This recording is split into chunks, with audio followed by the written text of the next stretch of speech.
Greetings, geeks. Welcome to Geeks in Space 622. I'm Rob Commander Taco Malda, and joining me today, you will not be surprised to see the lovely glowing face of Chris DeBona. Hi. And Rob Roseboom. Hi. Lovely glowing faces. So what's up, yo? I think all three of us are in a battle royale for worst allergies.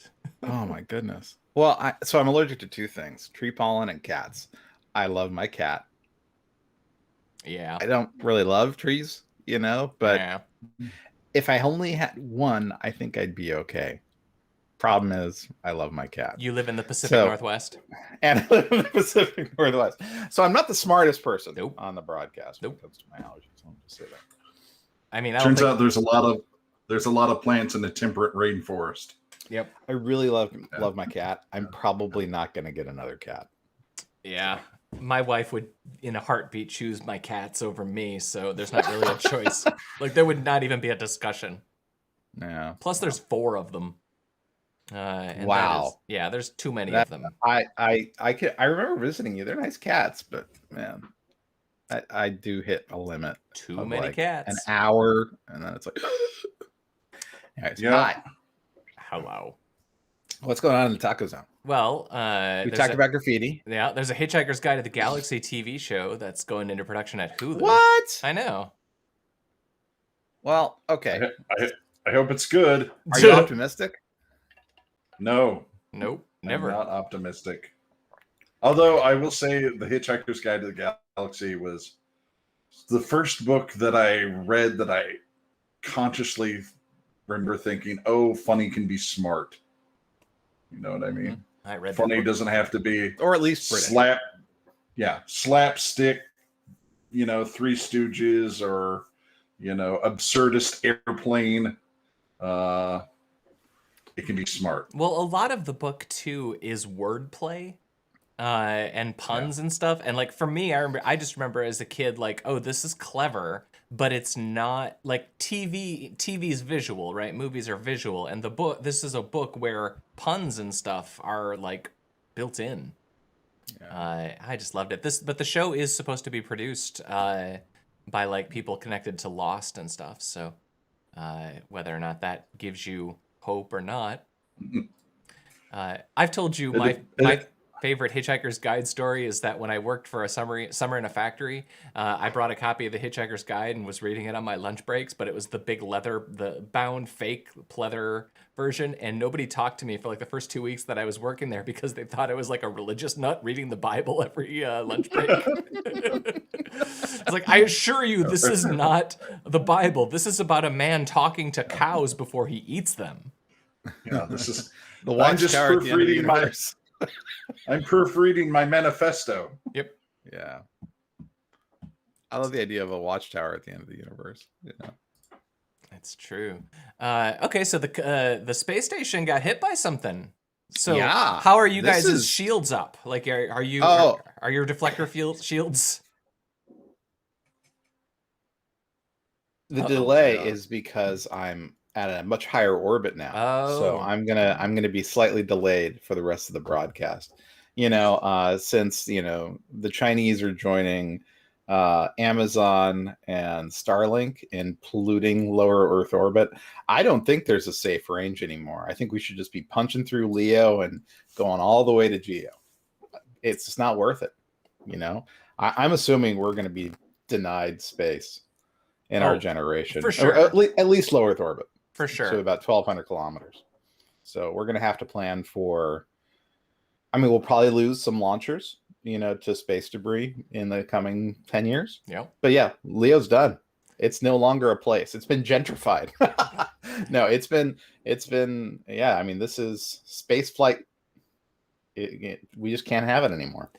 I was just reading a thing the other day, and I didn't really know this, that part of SpaceX's original Starlink plan was to have like some percentage of their satellites in low Earth orbit and then a larger percentage of them in high Earth orbit. And they're now, everything that they've been putting up has been in low orbit, and now they're trying to like petition the FCC or whoever's in charge of that sort of thing to make all of their satellites be in low Earth orbit. And then the people are like, No, it's crowded down there, and you guys are super reflective. It's over. Radio, optical astronomy from Earth. It's over. Yeah, no, we're gonna have to put up more James Webbs. Well, yeah, I mean, more James Webbs. And I also worry quite a bit. One of the things that happened when Arecibo collapsed is we lost our deep space radar. Mm-hmm. Our capability for deep space radar. So we can't find near Earth objects like we used to. No, I mean, this is actually not good. And I actually wonder has taught me anything, that we need to be able to spot these satellites before they crash before into sending. Where are we going to send Bruce Willis if we don't know where to go? Right. Yeah. Honestly, I'm cool. Like, just let's send Bruce Willis up. Like, that's enough. Let's just send him up. Yeah. And I mean, he's not that good of an actor. If I don't have at least 24 hours notice about the Earth's impending doom, how am I going to go through my bucket list and have great adventures? That's true. I mean, it's true. Well, I'm just expected for the world to end like in 10 seconds. What kind of end is that? Yeah, right. I mean, you barely have time to say, "Hey, what do you want to?" It's over. Yep. Yeah. You won't have time to have a long, heartfelt discussion with Liv Tyler about how you loved her and are going to die. We can't kick off a purge, Ooh. It's just, where's the fun in the apocalypse? It's been taken from us. That's true. By Elon Musk. Mm-hmm. Yeah, I blame Elon. Thank you, Elon. Way to Thanks, go. Elon. Thanks for the electric car. So yeah, the debris it only hit the space station arm. So it hit a piece of the Canadarm. It winged the arm. It winged the Canada arm. I love that we always refer to it as the Canadian arm. Like, that's just like a thing you do, and it's funny. It has an official name, We can call it. We can be those nerds. No, but by Canadarm, did you mean the? The space station remote manipulator system designed by the Canadian Space Agency. Yeah. Is that what you meant? Yeah. I love that you can't refer to the arm without it being the Canadian arm. It's like those are joined terms. It's okay. That is reasonable. Totally. I mean, it's funny. It's awesome. Who made your spaceship arm? Because mine's not made by Canada. I cheaped out. I got the Croatia arm. Oh, see, I made mine in my wood shop. Oh. The Michigan arm? Yeah. The problem is that I gotta tell you, my arm's just a dowel of a boxing glove on it. Mine's just it a little too literal. Mine's just a 2x4, but with the right Hulk hand, the big green plastic Hulk hand on the end, and I just use it to punch things. I've got some double-sided tape on the boxing glove, so I can grab some stuff that gets too close. See, I used Velcro. The problem is that it's the latch end and not the other end. The other end, nothing. I poke things with it, but nothing sticks because the other stuff isn't the other half of Velcro. I'm not entirely convinced that Velcro is real. I think it's a construct of the media. It's a QAnon conspiracy. Yeah. I don't know. I have to tell you, so I use the 3M command strips on my arm. It's basically my arm is a long 3M command strip. It's like fly tape. Yeah, it's kind of amazing. You put it on the side of the spaceship, but then you can take it off by just pulling down on that little tab, and it doesn't leave a mark on the spaceship. That's nice. It's really cool. I think we should use it as spacesuit patches. Follow us for more space arm tips. Yep. That's right. All you astronauts who are tuning. All you Canadians looking to upgrade. Yeah, if Canadarm had only had some command strips on it, never would have been hit by space debris from Elon Musk. But when my pod comes barreling into the space station, I've got my Hulk hand in front. It's just that's how you know it's you. Yep. Ah, crap. Yeah, it's gonna be fine. I actually saw a really funny photo. It was some cactus farm, and they had a pair of Hulk hands that they used to move the cactuses in their little their greenery. I was like, right on. That's a good use for those. All right. Evil Dead 4. They're still beating that dead horse. They are, but no Ash and no Sam Raimi. So it's like, what's the point, dude? I'm not sure that's Evil Dead. I saw Army of Darkness in the theater more than any other movie I've ever. And I've watched all the Evil Dead stuff. I'm not going to tell you any of that is good and that we need an Evil Dead 4. I'm with you. They did that already. I've worked through that phase of my life, and yeah, I'm not sure what this brings to the table. Yeah. That said, I'll watch it. But me too. They did just say, I don't think I put anything about this, but since this is HBO Max, they were saying that the Friends reunion special had almost as many viewers as Wonder Woman 84 in its opening weekend, which that's a little scary. You know, I absolutely hate Friends, and the likelihood of me ever seeing the Friends reunion is somewhere between the Heat, Death, and the Universe and never. But did you watch it because of your unabiding fandom for Jennifer Aniston? And what was it like, Rob Malda? Of course I watched it. Did you watch the China cut or did you watch the American cut? Oh, did they cut the Friends special? So the Chinese cut out Justin Bieber, Lady Gaga, BTS, and like weird 3 other segments. Yeah. Weird. I mean, it was still a huge hit. Yeah. There's no reason to watch it. Like, there's nothing there. Is it actually a reunion show, or is it just like a bunch of people sitting on a couch talking about Friends was good? Is it basically like VH1's Remember Friends episode? Basically, yes. It was just that. And you know what kills me is the whole time I was watching it, like, so they kind of do 2 segments. There's one segment where the cast just wanders through the set. They recreated the set and they wander through it and tell little stories about it. I enjoyed that. And then they did a part where they sit on a couch and talk to James Corden, who I'm indifferent towards in every way. He's like the most uninteresting person. And that part was really boring. He's chicken breast, you know? Whatever you put around him, that's what he tastes like, you know? But I kept thinking the whole time, but what I really wanted from this, which is what Curb Your Enthusiasm did with Seinfeld, which I think is like the single coolest thing that you could possibly do as a reunion. Have you guys seen this? So, like season 7 or something of Curb Your Enthusiasm, the whole season, go Chris, the whole season, allergies. The whole season is set up as a reunion for Seinfeld, as if Larry David, the character on Curb Your Enthusiasm, is filming an episode of Seinfeld, like a reunion special. And so the whole season is him bringing back all of the people, the actors. And so you get to see, you know, Jerry Seinfeld as himself, and you get to see all the characters as themselves, but then playing who they think their characters would be in the present day. Was it any good? It's fantastic. Right, because Larry David's freaking genius. Right? I love so he could pull that crap off. The problem is everybody who thinks they're Larry David tries to do this like inside Hollywood crap, and as if anyone gives a crap about Hollywood. Larry David earned it. Yeah, he does. You know, that guy works for it. He does. Right? But like, I don't know. You know who doesn't work for it? The cast of Matthew Friends. Perry. Yeah, but that guy like has been in rehab a bunch of times and like had organ failure and stuff. He's had a rough go. I'm sure he looked just like he did 20 years ago. Nope. Well, okay. Fast and Furious, a Jurassic World crossover. So, did you know that they were part of the same cinematic universe? 100% will watch. I think this is a great idea. Now, listen to this. Genius. This is the next one. The Marvel Cinematic Universe with Police Academy. Think about how great the reboot would be if, you know, the Avengers are broken apart and now they decide to be police officers. Yep. So they show up. Tackleberry and Michael Winslow join the Avengers. Yeah, with disgruntled Thor. Yep. Steve Guttenberg is in charge now for reasons. After his performance in Short Circuit, they're like, that's the guy we need in charge. You know, when Iron Man died, you know, they thought, you know what we really need? The Goots. The Goots.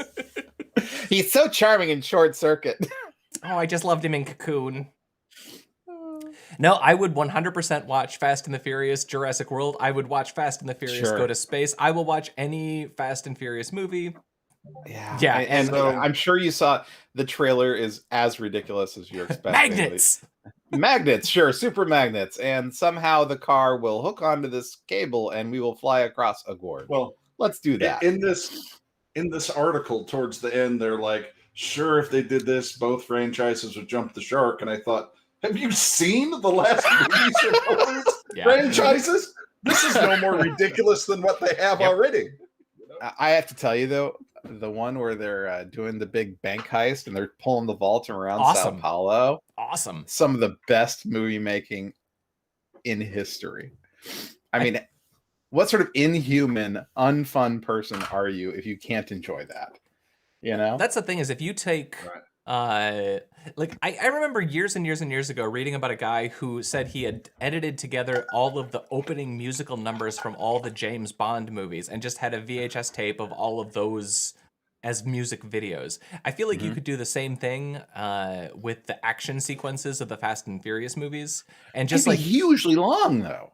Just but like 10 minutes at a pop. Like find the best 10 minutes and then just string together. You know, like, but you're right. That vault scene is amazing. The is it Abu Dhabi where they jump from one building to another? That's amazing. In the what you call it? Yeah, the scene where the T-Rex eats Vin Diesel in Furious 9. Right. So great. Furious 10 when the Velociraptors are chasing Vin Diesel while he's trying to save, I don't know, let's say his first cousin. Played by John Cena from a Velociraptor and Charlize Theron hybrid, you know. And when the pterodactyls learn to drive a monster truck, yeah, right. You wouldn't think that they could grasp a steering wheel. In it, you know. Yeah. Mankind is Fast and Furious 11. When they this time it's serious. When they jump the monster truck and they all go flying out the window in the air, that scene is amazing. Yeah, so somehow you got to bring Godzilla into this at this point. I mean, you know, why not? Yeah. Right? Or let's save that for this. Or Bruce Willis. Well, you know, Bruce Willis would actually be the perfect addition to that franchise, given that they've added like Kurt Russell and stuff over the years. I don't know. I think that. So here's the thing. You would think so, but I actually think the Expendables. You know, the first movie was fine. But they started like cramming like every action hero that ever existed. I'm like, this is actually this is like visiting the old folks home at this point, you know. And some of these people should clearly be on memory care, and I'm just like, this is not good. See, that's what worries me about the next Indiana Jones. So bear with me. What if we reboot Sister Act, but in the Godzilla MonsterVerse? Right. All right. So are we gonna the whole movie? It's about Godzilla just trying to find his voice. Is Whoopi Goldberg like Titan sized or still Whoopi Goldberg sized? Oh no! Wait. Is Kathy the Jimmy in like Monarch now? Is Monarch actually a bunch of nuns? Or Well, that's why it's so difficult. They have to keep coming up with reasons why this one nun is 400 feet tall. And they're just that building. It's Whoopi. There's a finite number of plausible reasons a nun would be 500 feet tall. So. Oh man! I mean, you know the the Marilyn Monroe statue, caused enough of a controversy. Can you picture people reacting to a 400-foot tall Whoopi Goldberg? That's a lot of Whoopi. Around? That's a lot of Whoopi, man. But the final sequence where she fights Godzilla on an aircraft carrier, and they sing, it's like a duet. It's like a beautiful duet. QAnon now is popular as some used religions. So I have to ask y'all something. So I don't often answer polls on my phone because voice calls. Who does that, right? For sure. But if I did, what would I say to them? I believe to screw up their numbers. I just don't believe that 15% of Americans are this dumb. I am with you in the school of thought that I think these polls are ridiculous because of the way that they operate. Right. Yeah. Like what kind of an excuse my language, what kind of an asshole enters a random poll presented to them? I've got my next 10 minutes are free. I'm going to talk to this person who just called me. Right. Yeah. I'm driving anyway. Now I know sociologists have a bunch of reasons why they're not bullshit. But I tend to skew into not believing them so much. Yeah. But it is, with all those caveats, it is interesting that that 15% of responders, basically were like, yeah, all these QAnon theories are true, and this is going to happen. Yep. So that's why we all know that President Trump is still in charge, pulling strings after the fraud, and that's all going to get proven in Arizona. Is that where it is now? Where the fraud they have. who knows? They have Joe's House of Audits going through the used polling papers. It's also amazing. It's Arizona. It's amazing. Yeah. And it's only going to get worse, man. It's depressing. No, this is the I mean, what did we have, like 11 senators wouldn't even vote on it? We elected you and you won't even vote. And there were like 3 Democrats. I'm like, what? They didn't show up? I'll tell you the damn truth though, man. Those people have been getting death threats. You know, every single person on the fence is getting death threats, and they are literally scared for their lives. That's the job. I guess. I hate to say, you don't win a congressional seat and then think it's all going to be backslaps and good on you. Thank you for your service. I mean, think you do. No, you don't run for Congress thinking it's going to be glory. See, I think you do. I think you don't run the second time, but I think you run the first time not knowing like what a bunch of bullshit it is. I don't know. I mean, what I see is a lot of people who they're like the dog that caught the car and they don't know what to do with it. You know, and it's like, and also if you're going to start getting death threats for something, you're not going to stop. You're like, oh, I'm running again. It's not, I can't undo the death threats. I want these, Capitol Police around me all the time, right? That means getting reelected, right? Because the second you're out of office, you lose the protection. I guess. So it's like once you're in, buddy. You're in for the long haul, right? I guess. No, I think that the vast majority of those folks go in there with reasonable intentions, and they get there and they realize it's like how everybody who builds a website adds their comments discussion system and thinks, oh, this will be fine. And because it'll be great. Right, because they see I don't need to learn any lessons from the past. Right. Well, it's you see a well-managed system and you think that's easy because they make it look easy. And you see the really small systems where they haven't actually encountered the problems. And I think that's probably the problem, especially in the House of Representatives, right? Those guys get up there for a couple of years, and like a ton of them don't even come back for a second term. I don't know. And then when you get there, you just spend half your waking hours on the phone anyway, trying to get more money. It's yay, America. Yeah, it's a pretty screwed up system. And then you get to pretend like it didn't get invaded by a bunch of, toothless idiots. Yay, politics. Go politics. Artist sells imaginary sculpture that doesn't exist for a staggering $13,000. This was you, right, Sen? Pounds. 13,000 pounds. Yeah. One more. It's I just like stories like this, like the story of the guy who sold the pet rock, some dude. Like, I know this guy will probably tell you about his artistic vision and the commentary on society and yada, yada, yada. But I just think this is just a clever as hell grift. You know what I mean? A funny thing to do. You know what it reminds me of is the Million Pixel homepage. Same thing, right? Oh, sure. Dumb idea, totally worked, and that dude made a ton of money. And I mean, as far as art goes, there's art to be said about that. There's artistic merit in these sorts of projects. I respect that. But I ain't spending 13,000. All Million Pixels. They did. That's dumb. It's super dumb, but why not? I mean, it was a different time. And that's as an art project, that's interesting. Like NFTs are the same thing, right? A lot of interesting art things happen. A lot of scammy things happen too. But like as an art project, I respect that. Let's see. How Friends helps people around the world learn English. Aww. I'm fully in Chris's corner in this. I hate Friends. But I thought this so much. I thought this was kind of a funny story to learn. It reminded me of Better Off Dead, with the Korean brothers who learned English from watching Howard Cosell in Wide World of Sports. That was awesome. This is How this did is the he same thing. Except, into a study of moppishness? a bunch of Russians walking around going, "How you doing?" Could this language be any more stupid?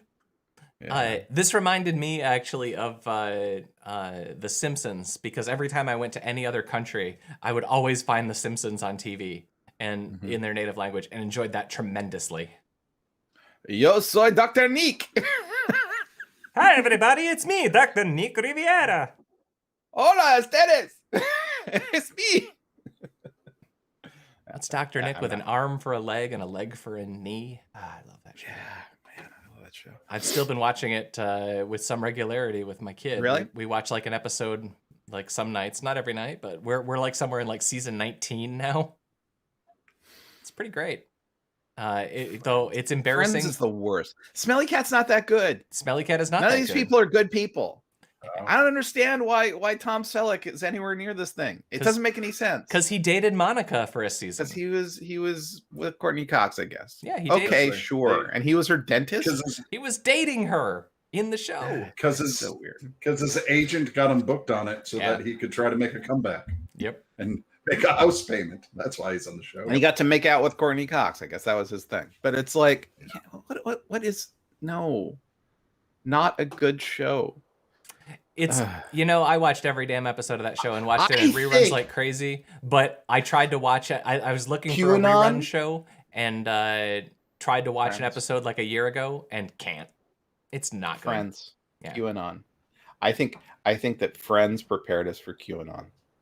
All right, explain your crazy theory. We were told that this is how friends act with each other. It's not. People don't treat each other this way, except for maybe Matt LeBlanc. He was all right.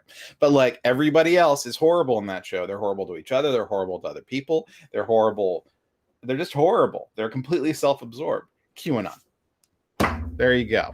Right? People are like willing to tie themselves into knots because they're fans of Friends. This is what friendship is. Same thing. They're like, you know what?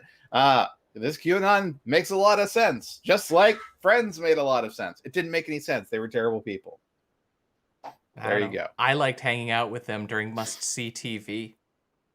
Must-see TV? Yep. Then... and that's why we can't go into low Earth orbit. They'd spend all six of them. By a T-Rex. I hate you, Elon. I don't know. I was such a fan of Seinfeld that I found it an affront that they were joined somehow, Yeah, right? As if like the Seinfeld people could tolerate the Friends people for more than like 1 second. No, because the Seinfeld people were actually terrible people.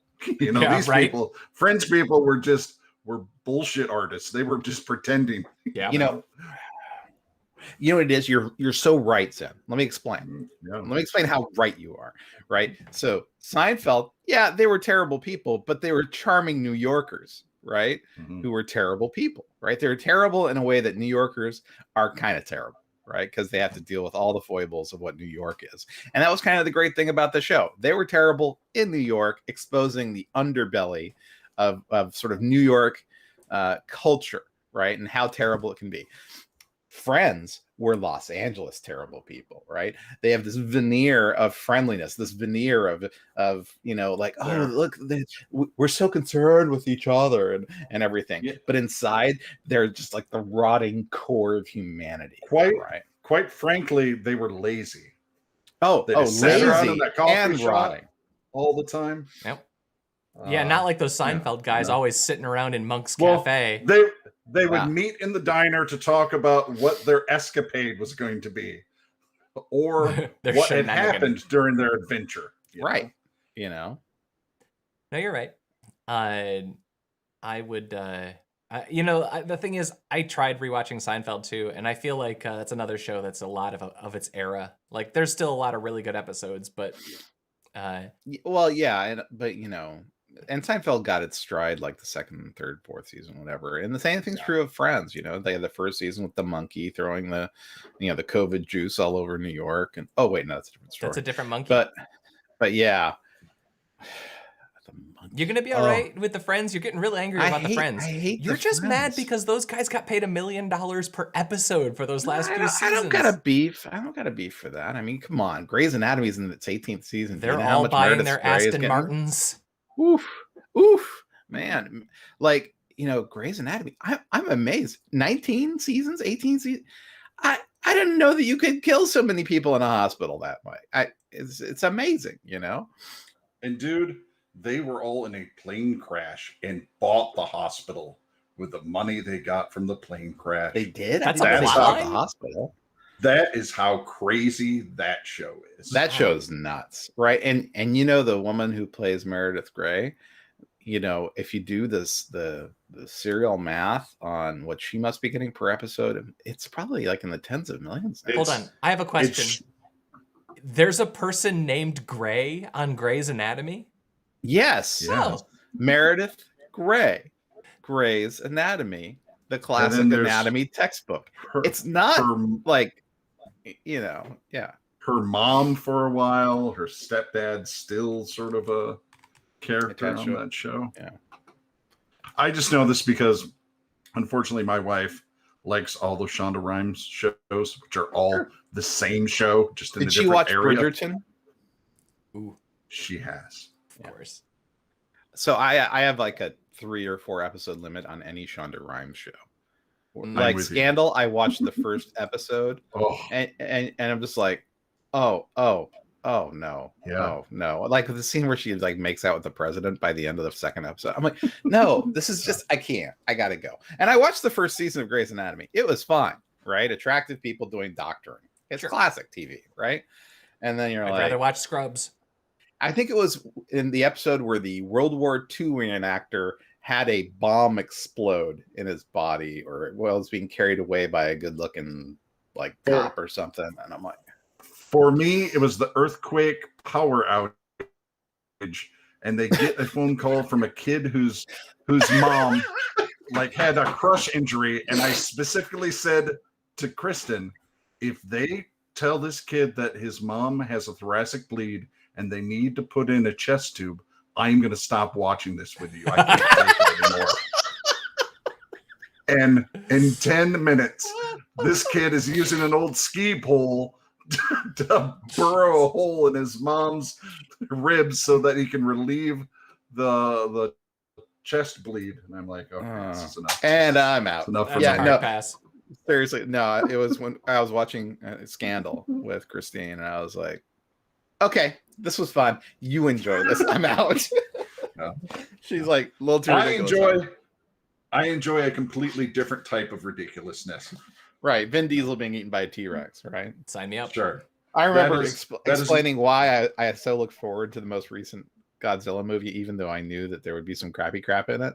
I was like, but it's going to have Mecha Godzilla, Christine. And she's like, whatever makes you happy, dear. That's a good relationship. Yeah. I don't have to like Meredith Grey or Grey's Anatomy for us to have a good marriage. You know what? I was in a movie theater one time, and the trailer for 50 Shades of Grey came on, and I think it was 50 Shades of Grey 2, whatever the second one. And I had not seen the first one, and the man introduces himself, or is introduced as his last name is Grey. Yeah. And I scream at the screen, wait, this guy's name is actually Grey? And I had the entire theater laughed, which is like a highlight of my life. Making strangers in a dark room. When the crowd appreciates you, you know? Yeah. So Monkeys, what is this story, Rob? It's just, the beginning to the next Outbreak movie, It's Hot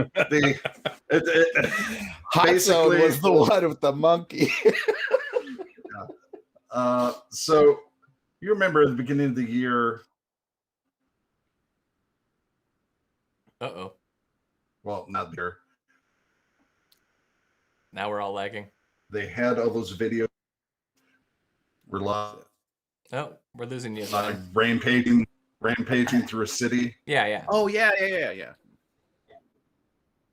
I do. So basically, this is just a troop of those garbage monkeys who raided a lab and somehow got away with vials of COVID blood.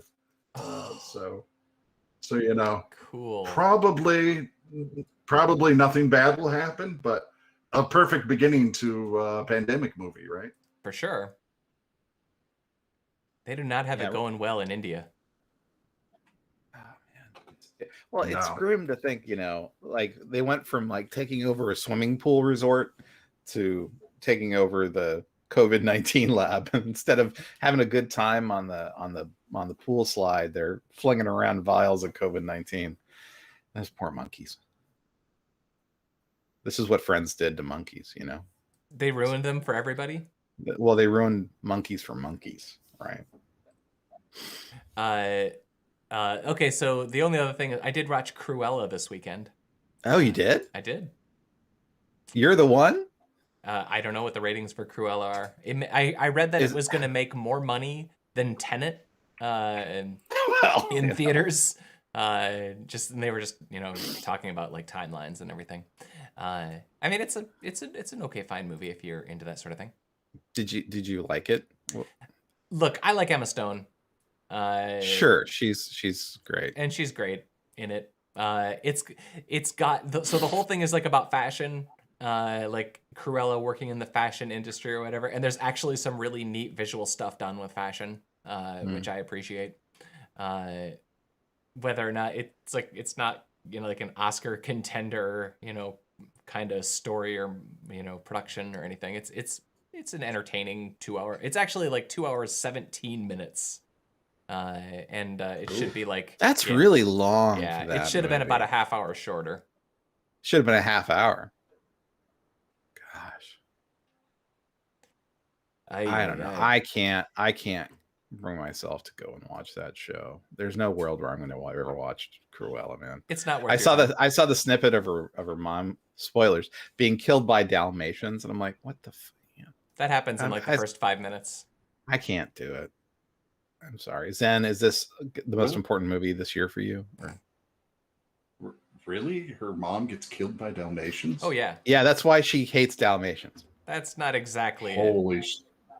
I mean, it's just so lazy. Like Vin Diesel getting killed by a T-Rex. Awesome. Like would trump this entire movie. Just saying. Or you find out that like John Cena's character was abused by a T-Rex as a child, and so he swore off T-Rexes. I don't know. I can't picture anything making me wanting to see Cruella. You don't.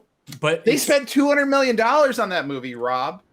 They could have gone to freaking Mars or put something into space. Just because they spend $200 million on a movie, Chris, doesn't mean you have to see it, because I'll see it for you. That's like 2/5 of a Bezos yacht.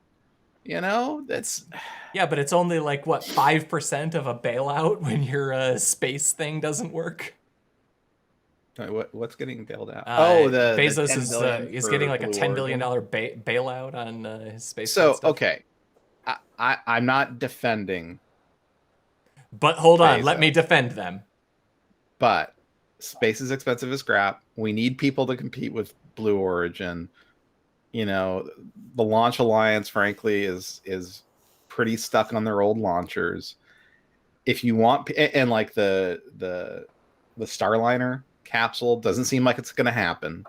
So it's like we've always had socialism in our defense and space contracting, where we prop up various defense and space contractors so that they can persist and so we can have competition and innovation in these industries.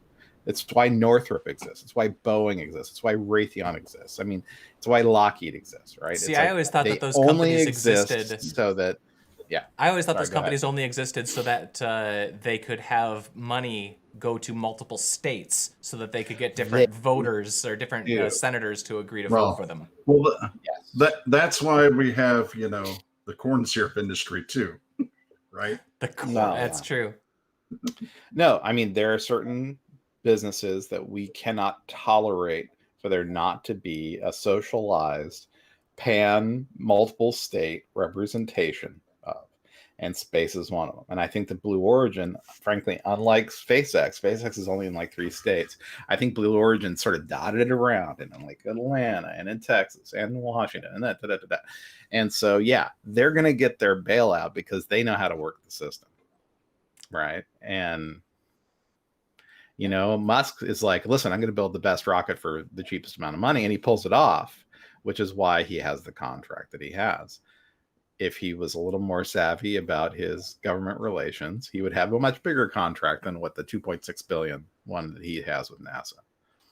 So, and maybe he would have more roadsters in space. And I bet you that Bezos is promising all kinds of like defense and you know 3-letter agency related launches that Musk is like, well, so long as I can shoot something to Mars. And they're like, yeah, you know what we want though? We want a polar orbiting satellite so that we can keep an eye on Russia or something, or China. I don't know. Whoever you're keeping an eye on. Whoever you're keeping an eye on. Nowadays, wherever the labs are that they're growing the dinosaurs that are going to fight Vin Diesel. Well, I mean, you know, they need satellites. What's the island? Isla... I can't remember the Jurassic Park. Isla Nublar. All right. Yeah, there you go. It's probably there. We should definitely be monitoring that. That would be equatorial, right? So that should be pretty easy to see, you know. I mean, we have a lot of launchers near the equator. So. Indeed. All right, gentlemen. Let's say goodbye to the internet. Goodbye, internet. Goodbye, Chris Dabona. Bye. Goodbye, Rob Roseboom. See ya. And farewell, geeks. We'll see you tomorrow. We are watching Miller's Crossing. I'm Rob Commander Taco Malda, and bye-bye.